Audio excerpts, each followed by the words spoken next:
Hi, welcome to the short video on Chapter 6 for the practice. In Chapter 6, you learn about the where clause, which is where we can narrow down records. So far, we've learned how to narrow down columns. When we return, maybe we don't want all the columns or fields of a table. So now we can learn how to narrow down records. So the first one, on number 1, it says, write a SQL statement will return the following vendors from California. So in other words, if I did select all from vendors, I run it, you see that I have 122 vendors. But if I want to narrow that down and I only want to see the ones that are from California, what I can do is at the end of this, I can say where vendor state equals California. If I run this now, I see that I only have 75 rows and they're all from California. And just, I don't know if it talks about in the chapter or not, but just to throw this out there, I can even sort a record set. So this kind of gives you a subset of the records.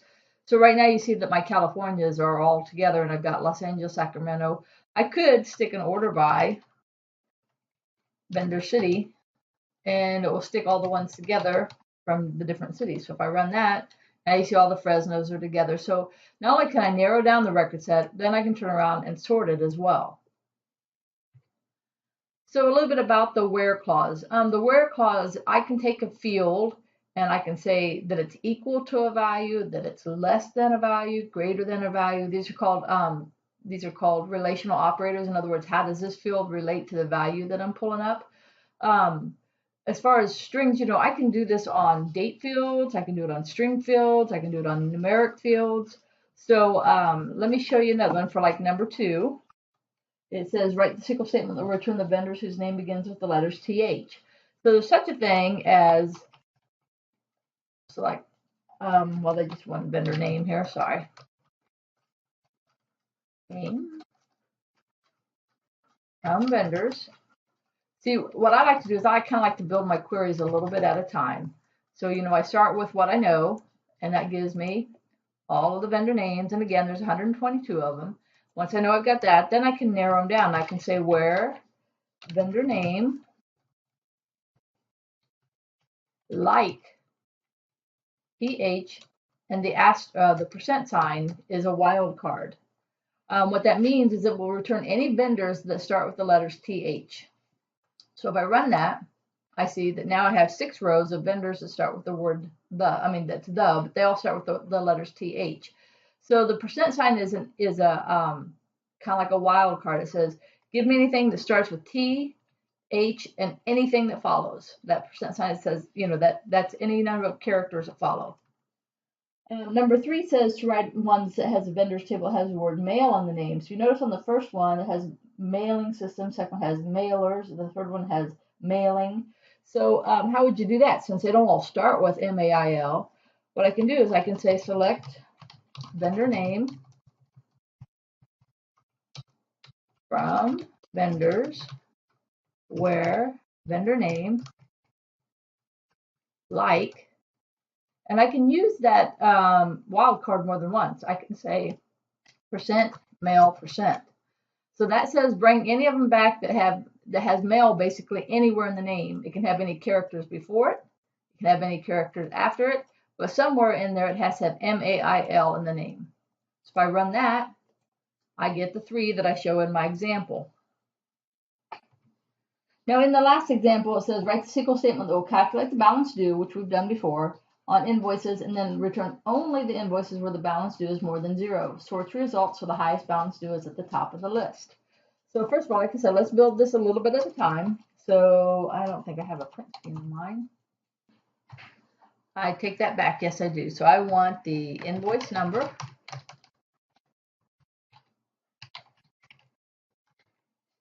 invoice total,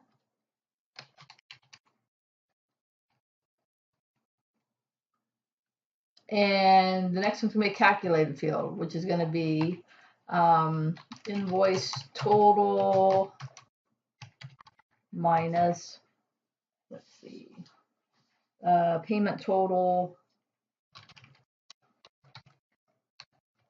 minus credit total, as balance due. So first of all, oops, from invoices. Let's make sure my just basic query works first.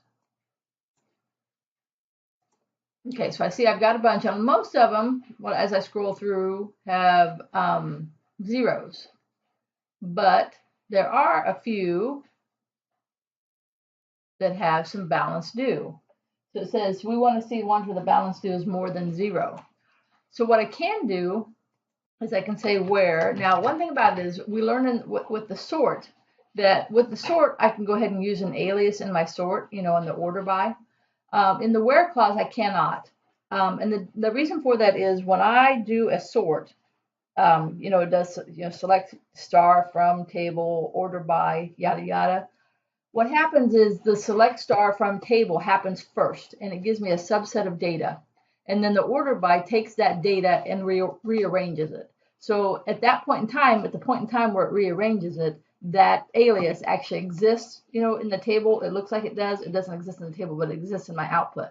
Well, when I am doing this, the where happens, the where is part of that subset. So in other words, I can't sort on an alias because it doesn't exist yet.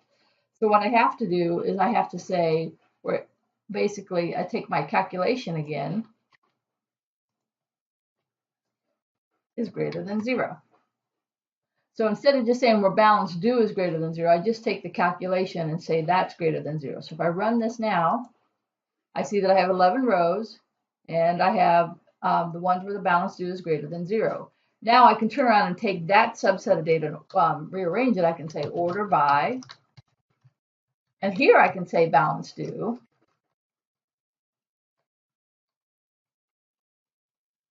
And that's because, like I said, this runs first. And that's why I can't use the alias, because at the point in time where this runs, it doesn't know about the alias. But by the time this runs, I get the balance due column, and that's why the order by balance due works. So if I run this real quick, I can see I get them in order by balance due with the biggest invoice at the top. So, just some other things real quick that aren't on the practice. Let's see. Let me look up some information here. So in my invoices, I have date fields here. I have December 8th, December 16th, January 1, 2012. If I come back here, I just want to show you that it works as well for dates. Select, I'll just do star from invoices, where I think it was invoice date. Let's say I want the ones from 2012 is greater than 2011, 12, 31. So what I should get here is anything that has an invoice date of later than December 31st, 2011. In other words, I should get my 2012 and later. So if I look, all of those dates are greater than 2011. So maybe let's say I've got some February ones here.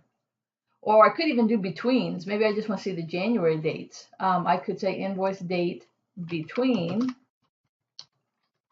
2012-01-01 and 2012-01-31.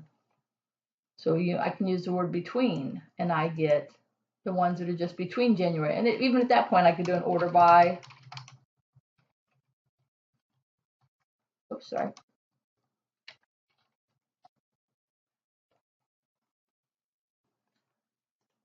I apologize for my typing. So now I've got an order in January. And I showed you how to do a calculated where a calculated value was greater than a number. Let's say for some reason I want to see if I've got some here. For some reason, maybe I want to see the ones where the invoice total equals 400 instead of being a greater than or less than, just so you can see the equals.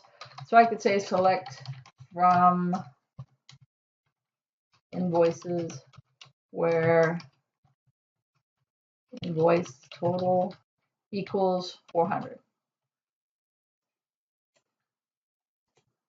So I only have one. So the kind of the point here I'm making is that my relational operators can be an equal sign. It can be a less than, greater than, less than or equal to, greater than or equal to, like, not like. So I could say not equal to California. Oh, that's not gonna work. Sorry. I forgot my relational operators. In SQL, this means not equal. So if I run this one real quick, I'd get all the states other than California. So the kind of point I'm trying to make here is that I can narrow down by any type of field: string, numeric, date.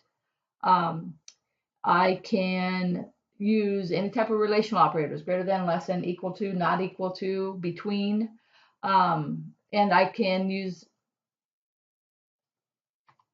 wildcards. Wildcards are usually mostly used on strings. They're not used usually in numeric or date. So I hope this helps. If you have any questions,